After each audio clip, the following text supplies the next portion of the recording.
So our first topic is all about research. So what is research? And we're going to be talking about this from the perspective of nutrition.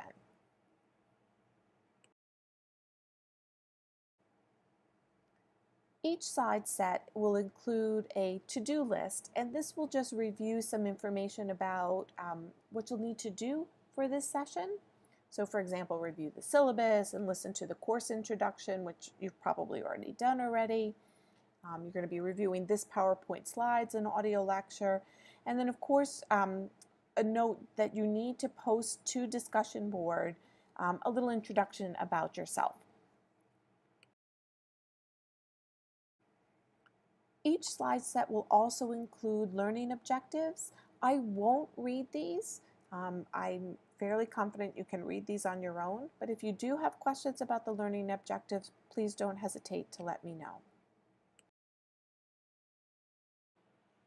So scientific research. Well, we may think of scientific research and specifically research into nutritional components as a more recent field of study.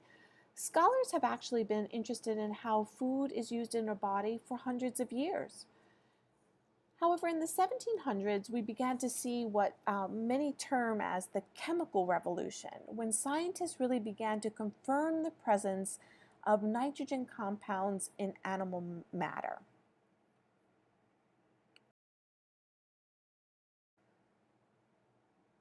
This picture depicts Anton Lavoisier's lab. And Lavoisier had an interest in human metabolism, and he measured what we now know as carbon dioxide output at rest and during activity.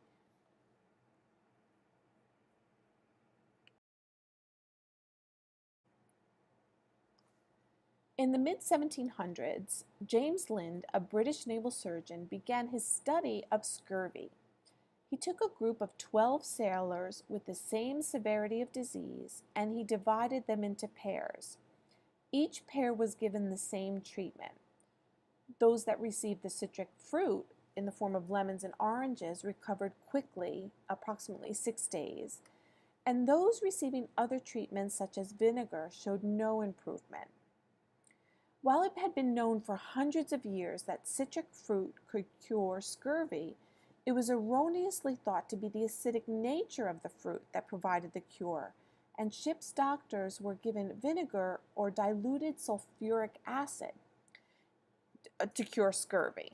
It wasn't until Lind's study that it was determined to be some other component within the fruit that really provided this benefit or this cure for scurvy. By the 1800s, scientists were connecting disorders to nutrient deficiencies. This is actually a picture of Javanese prisoners who have beriberi. So who knows what is the cause of beriberi?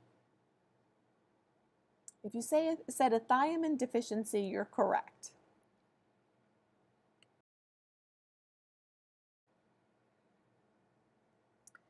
A number of human and animal studies were conducted to determine the cause of beriberi, but while the disease was observed with the absence of certain foods, the particular component within the food that was the cause for the deficiency was difficult to determine. And this just shows a picture from a study of a pigeon which has a characteristic head redaction after it had been fed white rice for 2 to 3 weeks. So white rice is refined rice, so when rice is refined, certain nutrients are taken out, and one of those nutrients is thiamine.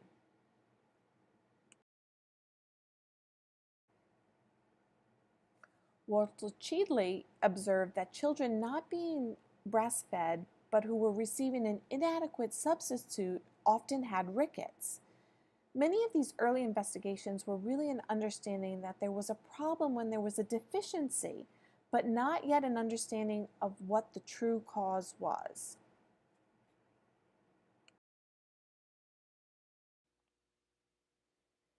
The early 1900s were the vitamin era. Well, the idea of vitamins dates back to the early 1800s. Again, as I've said, the particular component within the food was really not well understood. It wasn't until the 1900s when food components began to be isolated and a deeper understanding of the cause of a nutritional disease was discovered. So this is a picture of a patient with pellagra. So they're showing dermatitis on parts of the body that have been exposed to strong sunlight. So through various observations and experiment, it was found that the absence of niacin caused pellagra.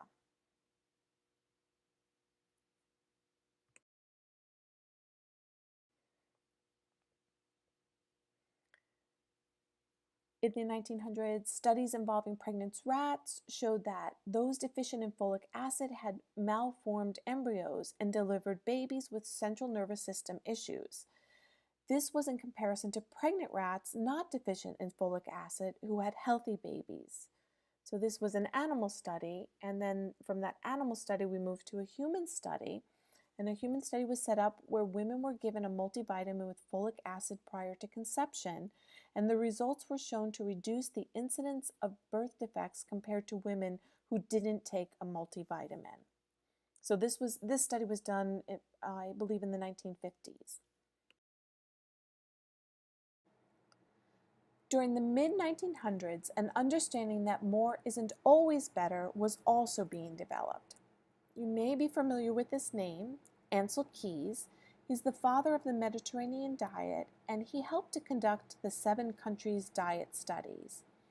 Keys was really searching for a cause for heart disease, and through his work, it led to an understanding of the impact of different types of dietary fat. And so this table shows dietary consumption of saturated fat in several different countries and the prevalence of heart disease.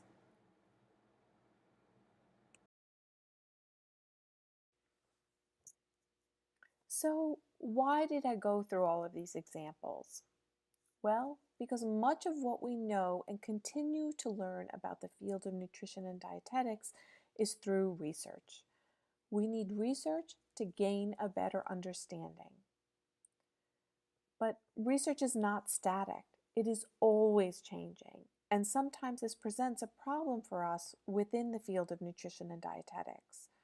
For example, in the 1970s, there was a move to eat margarine because it was derived from a plant source versus butter, which is derived from an animal source.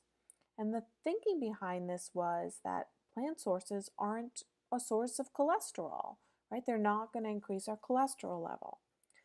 Well, we now know that margarine is high in trans fats, which have a greater impact on cholesterol than saturated fats and increase our LDL levels while decreasing our HDL levels. So they increase the bad cholesterol, so to say, and they decrease the good cholesterol.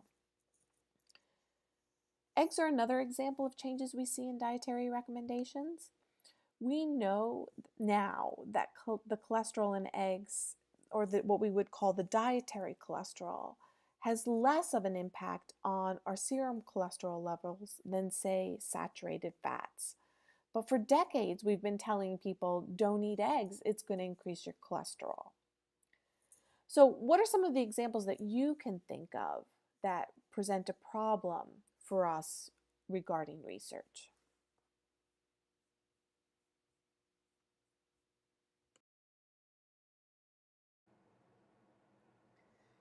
So let's continue our discussion on research, but now let's talk about evidence-based research.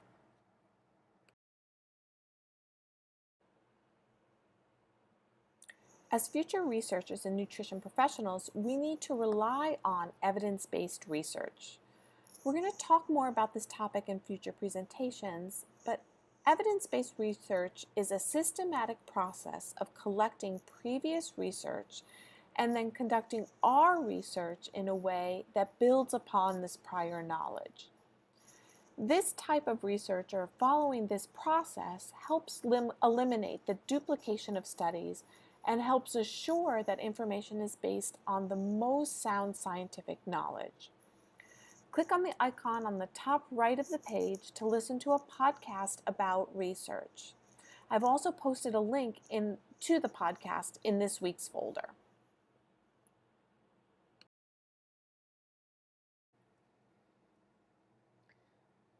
What are outcomes? Well, when we conduct research, we should always think about the impact of the work. How will this research affect communities, patients, policies, etc.? Therefore, we are really looking at the outcomes of the research and what impact these outcomes may have on a particular target population.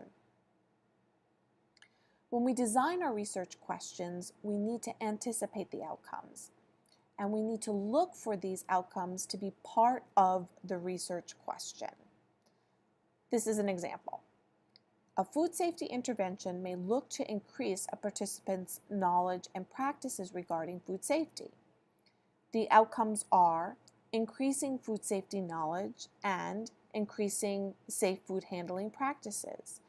Therefore, the study would need to be set up to evaluate these two outcomes.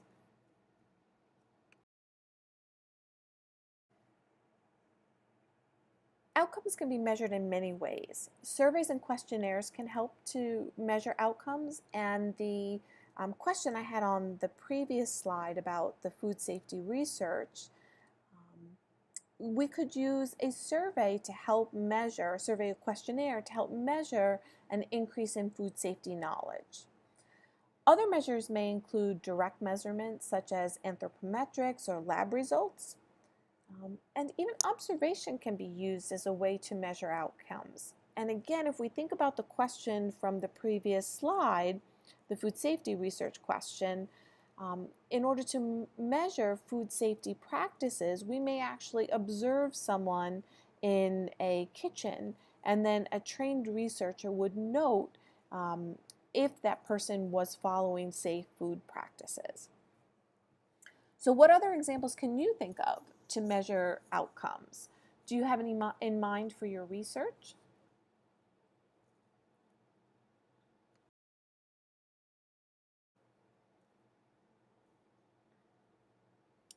Evidence-based practice asks relevant questions which lead to the question, what makes a good question? In terms of evidence-based practice, a good question can be defined by a PICO statement, P-I-C-O statement. PICO stands for patients, intervention, comparison, and outcome. These are the components that are required in a good research question. So let's take a look at the components of a PICO statement.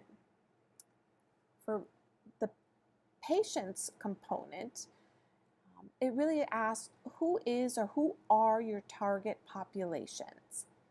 For an intervention, what is the specific intervention that will be used in your study?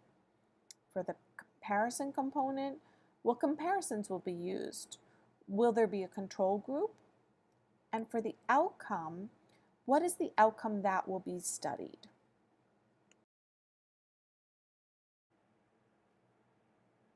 So let's expand on the previous slide, and let's actually look at the PICO components and see if we can fill this in with an example. Let's say we wanted to conduct a study of early child care educators to see if they were following good food safety while performing farm and garden activities in the classroom. We're going to set up an intervention to do this.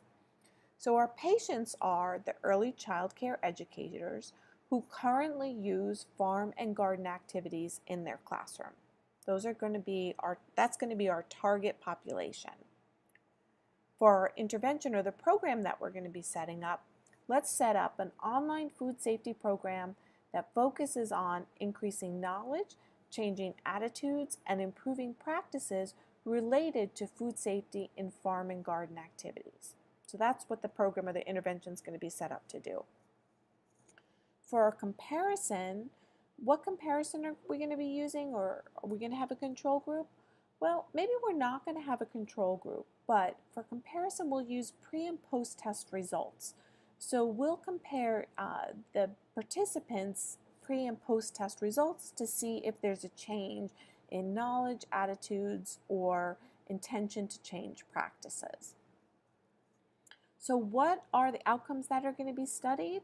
Well, we're going to be hoping to increase knowledge scores, create a positive change in attitude scores, and then a positive change in the intention to perform a food safety activity.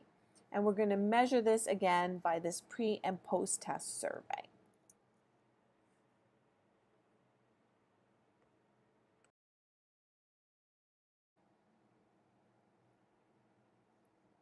All right, so now we're going to take a break, and I want you to take a few minutes and stop the slideshow, and I want you to think about what your PICO statement is going to look like for your research.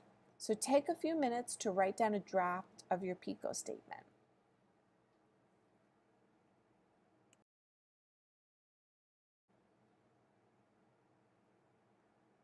All right, so you have your PICO statement sketched out, you have a draft of that. All right, so let's now go into the last topic that we're going to talk about today. It's conducting research.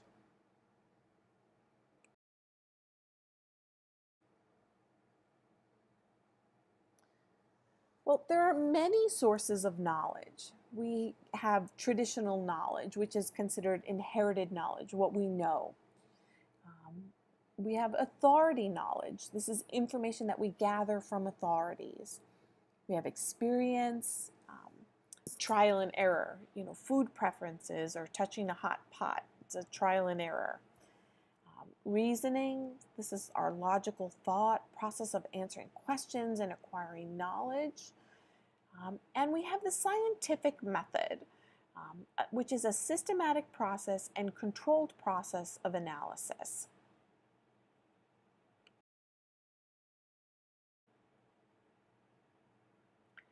And it's really the scientific method that we're going to focus on in our search for research. So the scientific method is a formal, systematic process of researching a question or hypothesis. The scientific method is the method upon which evidence-based research is formed. And so the general process of the scientific method is observation and background research. From that, a research question or hypothesis is developed. We test the hypothesis, and then we have a conclusion based on our results.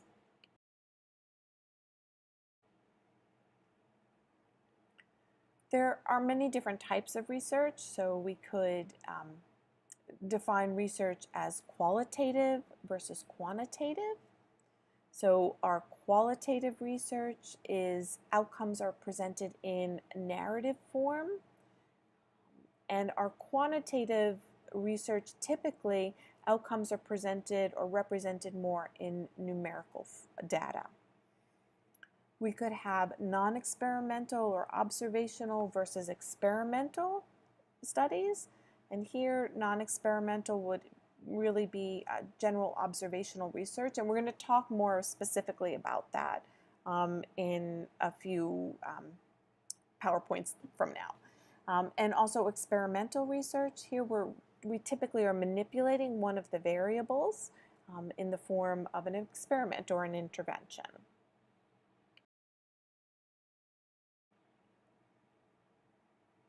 We can also classify research as primary research or secondary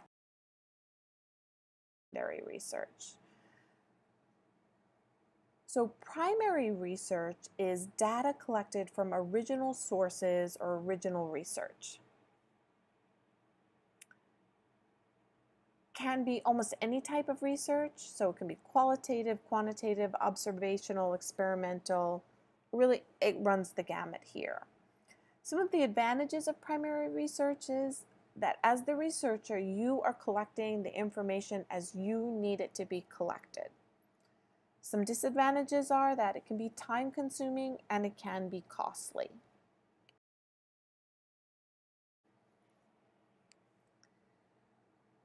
Secondary research is really finding a question to fit the data or finding data to fit the question. Either approach will work on that. So you may use data that's already completed in the form of a systematic review or a meta-analysis. You may use existing data or databases and then re-examine the variables in there. So you could reanalyze them in a way that maybe was not initially thought of by the researchers. Some of the advantages for secondary research are that they're minimal expense. Um, Typically, when you use secondary data, you may be using a large database, so it's a large sample. Many people have data from many people have been collected. And it eliminates the need for data collection. So it could be less costly to do this type of research. Some of the disadvantages of secondary research are lack of control over data collection, the quality of the data. You have no control over that either. There may be missing data, and you'll have to figure out a way to deal with that missing data. There are many sources of secondary data. In nutrition, some of our large databases are things like the NHANES or the BRFSS, the BRFSS or YRBSS. Are there any other studies that you can think of in nutrition that could be sources of secondary data?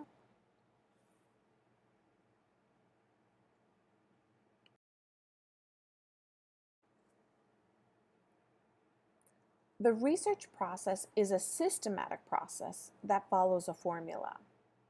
So again, the formula follows the scientific method.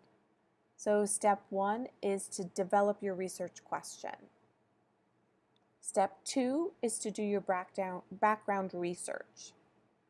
Step 3 is to develop a hypothesis. Step 4 is to test that hypothesis. Step 5 is to analyze your data. And step 6 is going to be to communicate your results.